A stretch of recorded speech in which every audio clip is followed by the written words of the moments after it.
Tous les chemins mènent à Rome, mais ils sont parfois truffés d'obstacles. Les creux, les bosses prolifèrent sur les voies romaines et plus une rue n'y échappe. Un cauchemar pour les taxis du centre historique. Tous ces trous, c'est mauvais pour les amortisseurs, pour les roues. En un an, j'ai dû changer 2 fois mes pneus. Et puis à force, c'est très mauvais pour le dos. Sur les grands axes, mais aussi les trottoirs ou les rues piétonnes, les nids de poules côtoient des cratères plus importants.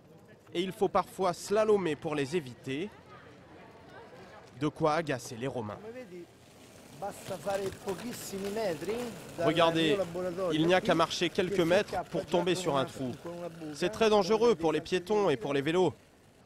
Des rues cabossées que Stefania Nizio connaît par cœur. Cette chercheuse en géologie en a même dressé une carte.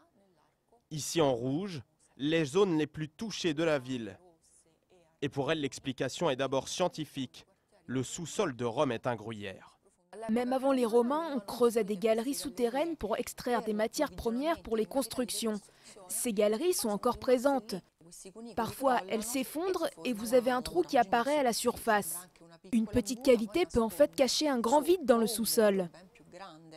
Alors les travaux se multiplient, un éternel recommencement, devenu gouffre financier pour la ville.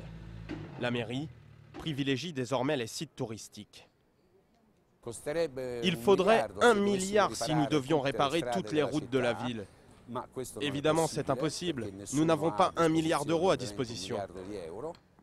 En priorité, 8 chantiers importants vont être lancés cet été. Et il y a urgence. L'an prochain, Rome accueillera 10 millions de pèlerins pour le jubilé.